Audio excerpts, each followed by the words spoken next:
In doing so, I started working with two women who founded some medical cannabis dispensaries. And it was so fascinating to me because one of them was an engineer from Oracle and then became a venture capitalist. And one of them was a retired OBGYN, someone who delivered babies. And I just thought it was so entertaining that an OBGYN, a retired engineer, both women in their 50s, went into weed. 3, 2, 1. Here we go!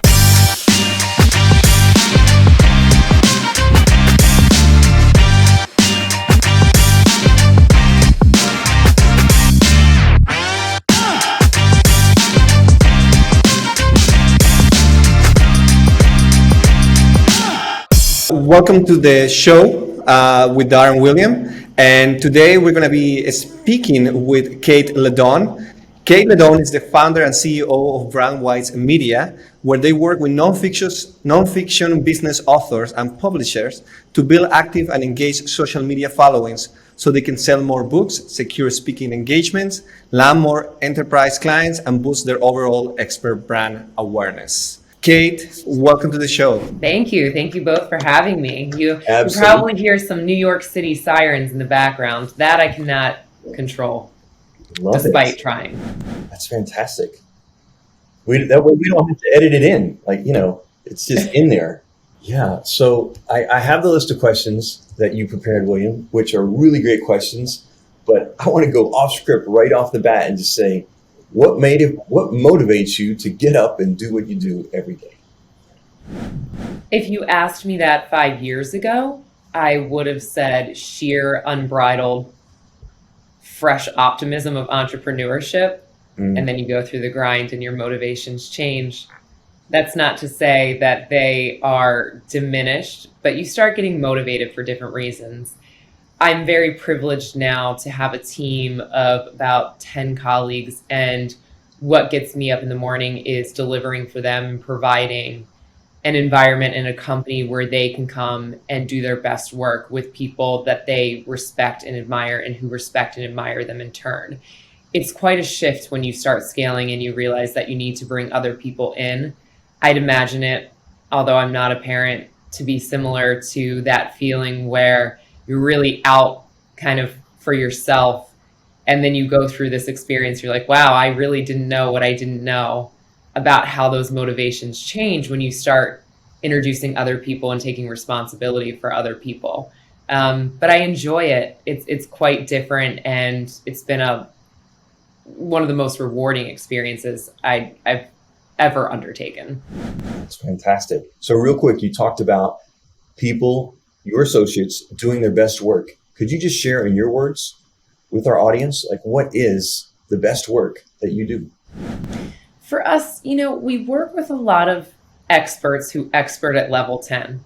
And what I mean by that is they do what they do every single day, and they are unequivocally the best at what they do.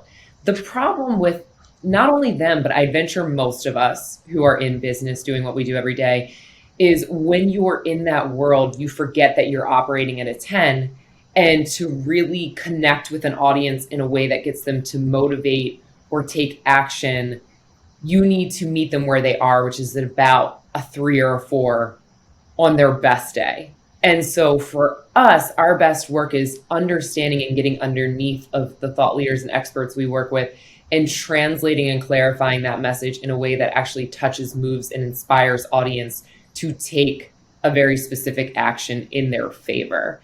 And I think at the end of the day, if we're doing that, we're serving our purpose.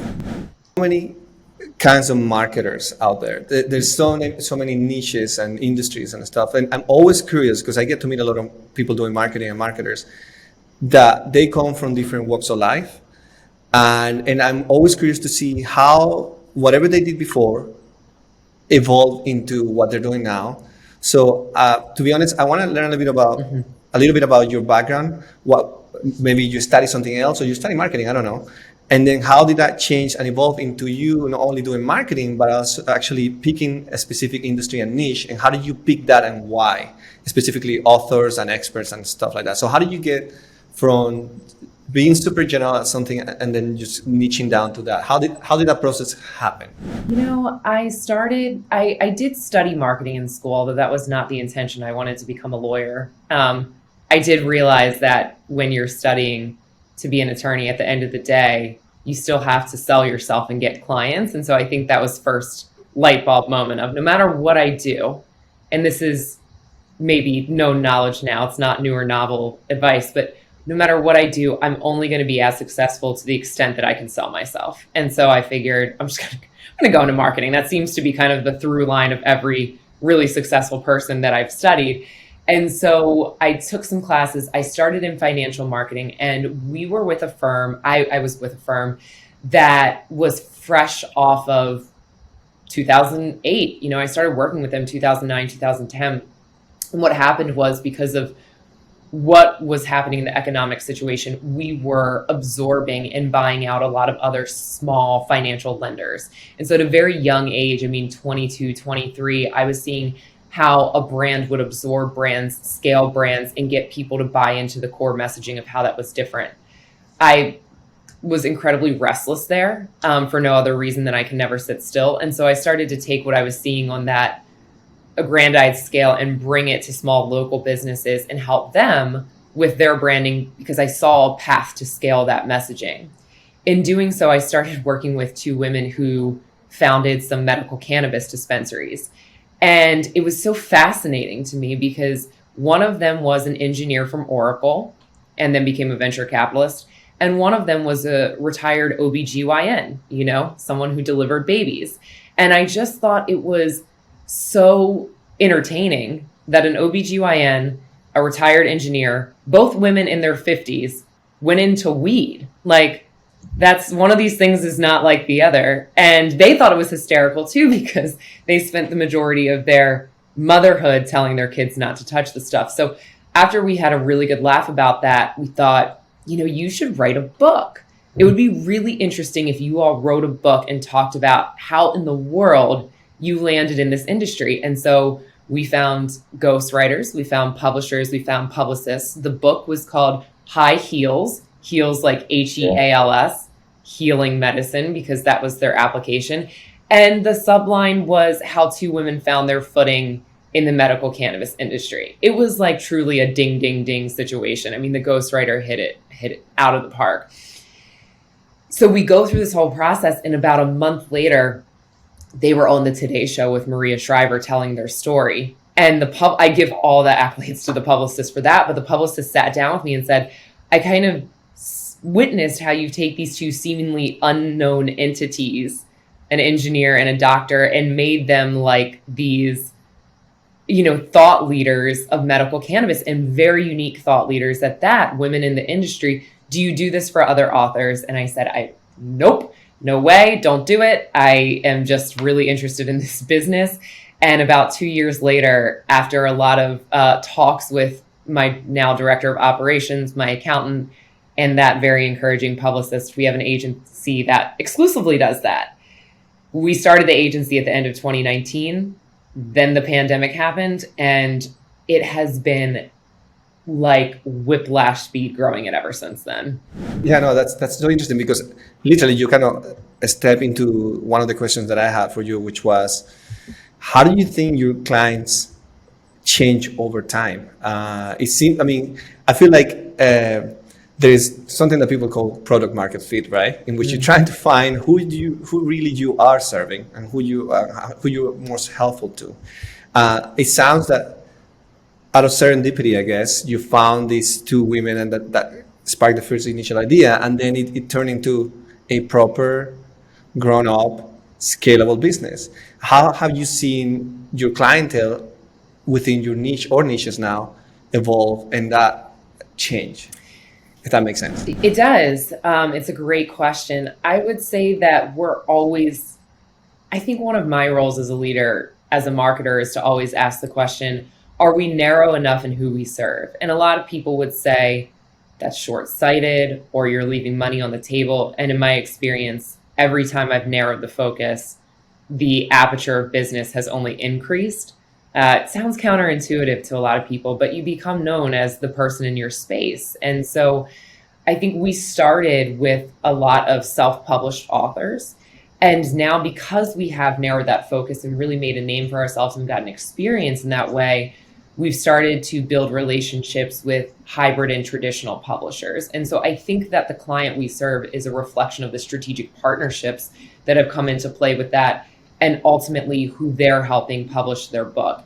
And that's not to say one is, better or more desirable than the other. A lot of people have misconceptions about publishing. It is an industry that has been wildly disrupted and very democratized in terms of your path to publishing a book. Actually talking about that later today on another podcast. And when we look at kind of the maturation of our target audience, it just seems to be that we're getting more second and third time authors, or we're getting ones that have that track record. But at the end of the day, it started with that same core need, that same core challenge, which is I have this message I'm ready to get into the world, and I'm not quite sure I'm positioning and delivering it in a way that will have people buy the end product. In that case, the book, sometimes the talks, sometimes the knowledge courses. So it's the same person, but maybe at a different phase in their journey. And we've kind of just moved forward in their journey with who we're really serving now. I got tons of follow-up questions, but Dar, by all means. I do too. That's so it's interesting. So you say you were, like there was a 2-year gap, and then you're in this business, and now it's grown at breakneck speed. What's been the biggest challenge and the most rewarding things during that breakneck speed time? Like what, as your team has grown, as your client base has grown, like what's been the hardest thing to do? And again, we're just sharing for other entrepreneurs the fact that like it happens, you roll with it, you adjust as you go. Just curious to hear that from you. Yes, I love that you mentioned that kind of agile adjusting as you go. I know for myself, even though this is my lived experience of growing a business, anytime I hear somebody has quickly grown a business, I'm like, good for them. Wow, they must really have it figured out. And I'm an idiot. I mean, that is still exactly where I'm standing today. And I think that's just human nature. We're always like, oh, they must know what they're doing. I do not. So I think most of it is just getting clear on that head trash that we have as entrepreneurs. And one of those, I would say the most challenging is, as an entrepreneur, at least my experience has been, you need to be very comfortable in duality, because you're always going to be standing in a place of duality. I need to sell more. Oh my gosh, now I need to make sure operations is serving the things that I've sold. Okay, I spent a lot of time focusing on operations. Oh crap, I need to sell more to pay for the capacity that I just put in place. And that's just one dance that we're doing. Another one, I would say, as an entrepreneur and a manager, that duality is, am I being hands-on enough with the team where they're really getting learning? Or am I suffocating them and I'm getting in their way? And so I think for me, the unique challenge is always trying to straddle what are not seemingly opposing forces, although sometimes they really feel like it, but being comfortable knowing that my place is to straddle, that nobody else is as well resourced just by the position that you're in as a founder to ride that straddle and be comfortable with it. And I think the quicker you get comfortable with that and you don't fool yourself into thinking that, I'll get to this place where I'm just not spinning those plates.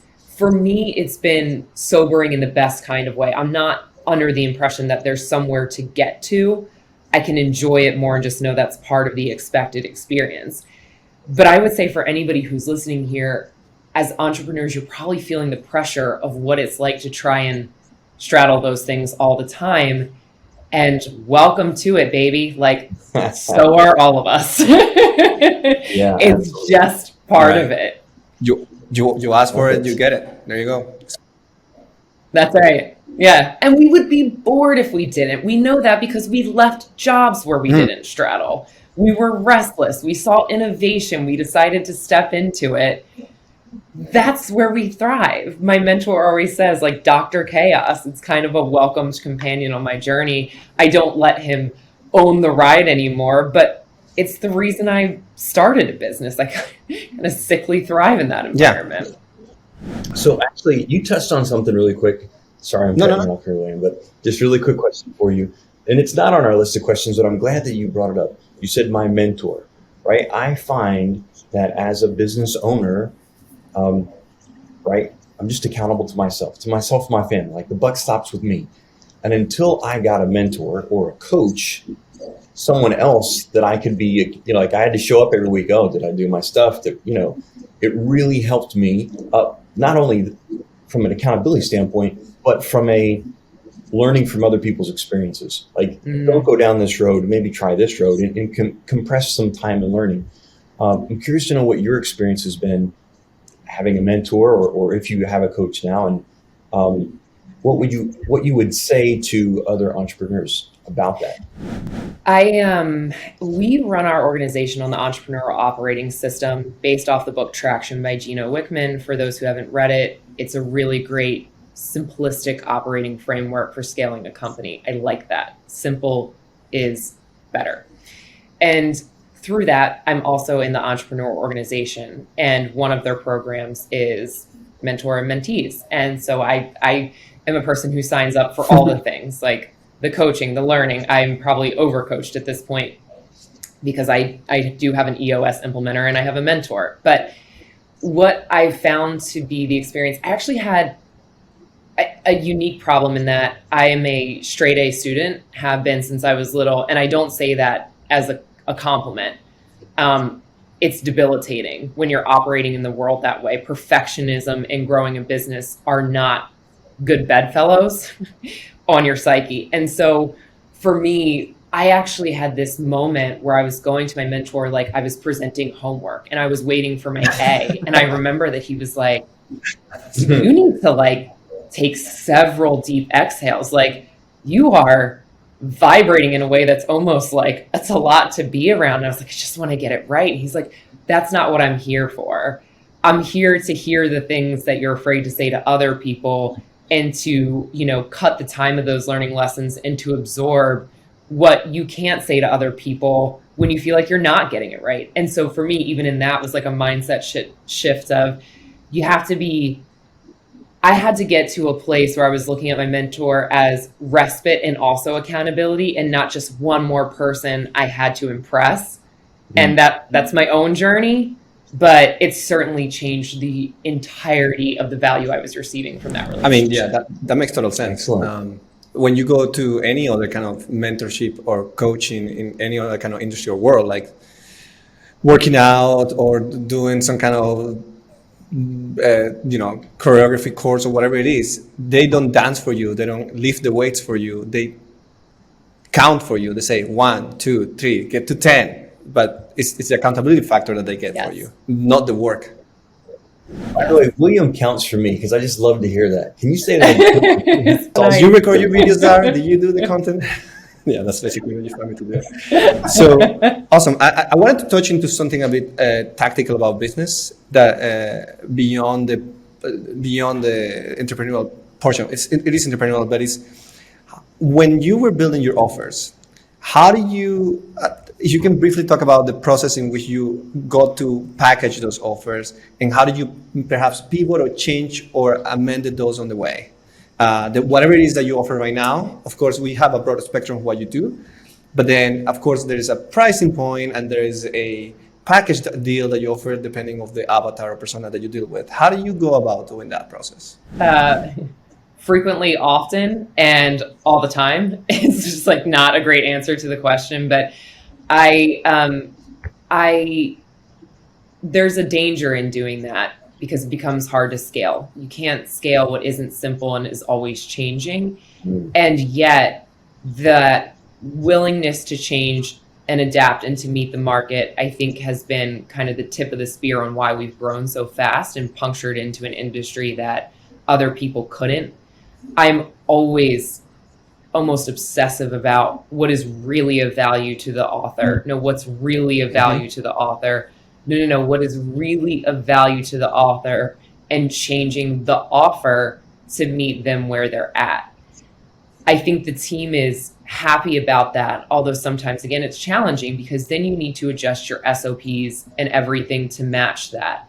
Striking a balance is certainly key. I would say ultimately, though, if you're in a place where you have ways to get client feedback quickly and proactively and agilely in the process, and then you're taking that and trying to use it to both innovate but also simplify your offerings, you're going to be in a good position. More is not always necessarily more when it comes to offers. It's you got to know what is the right feedback to bake into the offer, and then does it make strategic sense?